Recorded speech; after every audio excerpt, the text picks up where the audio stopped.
Hi all, my name is Kayla Knutson and I'm the creative coordinator here at RuffStartRescue. I'm also an active foster and have been since I joined the organization in 2018.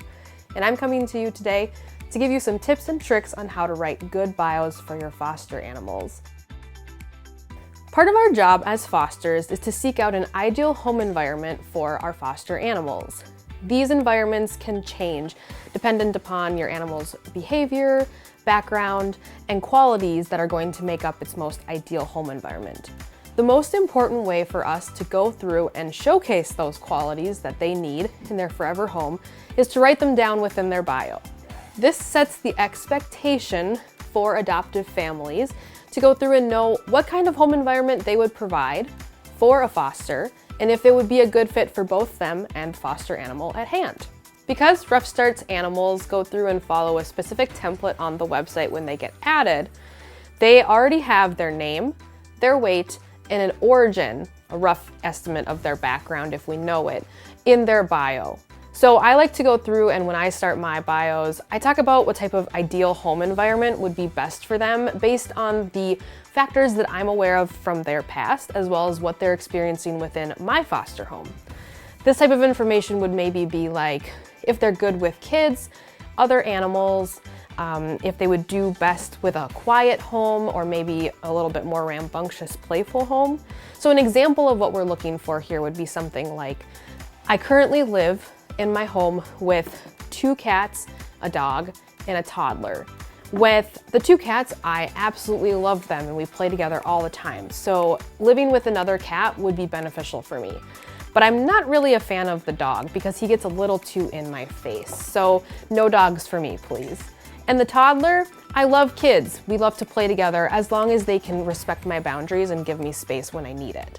That type of information is exactly what potential adopters are looking for because many of them have these type of variables within their home environments. Variables like they already have another dog, so they want to adopt a dog that's good with their dog potentially, as long as they do slow intros.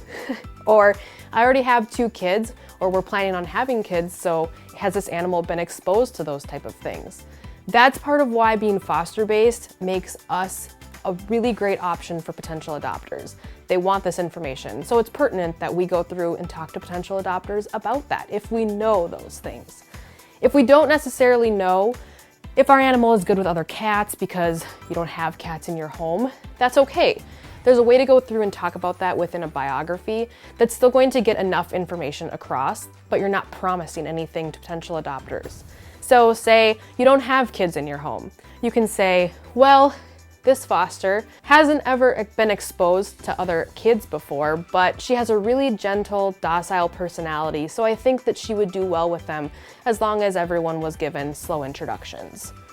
It's okay to go through in a bio and lay out the quote-unquote non-desirable qualities that your foster animal might have. While we want to weed out potential families that wouldn't be good fits for our animals with these specific quirks or behavioral needs, we also don't want potential good families to just pass them by because they don't seem highly adoptable. So when we're talking about non-desirable traits in foster animals, you guys probably know the type.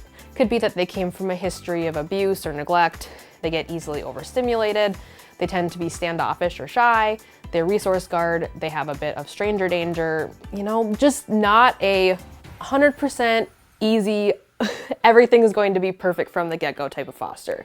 And we all know that most fosters aren't like that anyway. But so how do we talk about those things within a bio without making them seem scary or unadoptable?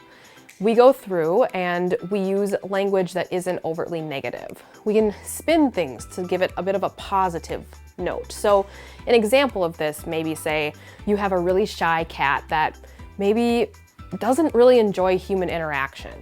Instead of writing, which you might want to, Pippin likes to go through and swat at my feet when I walk into his room, and he'll also give me aggressive play bites to let me know that he is done playing. That doesn't really sound like a super adoptable cat, or maybe one that most families want to bring into their home. A more positive spin on this, while we would still be going through and talking about the same information, would be something more along the lines of, I get easily overstimulated when people get in my space and would prefer to go to a home where I'm able to spend time alone when I need to decompress. I like to end all of my foster animals bios with something that's really sweet and simplistic and lets a potential adopter know that they're definitely ready to find their forever home.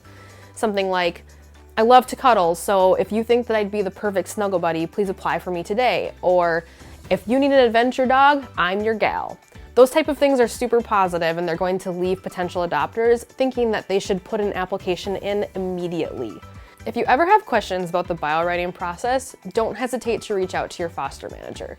They'll be able to direct you a little bit more to potentially the volunteers and staff members who can go through and write a bio for you. It's my hope that these tips and tricks will make it easier for you to write a good, successful bio for your foster animal. And I just want to take the time today to say thank you so much for fostering and for furthering the Rough Start mission.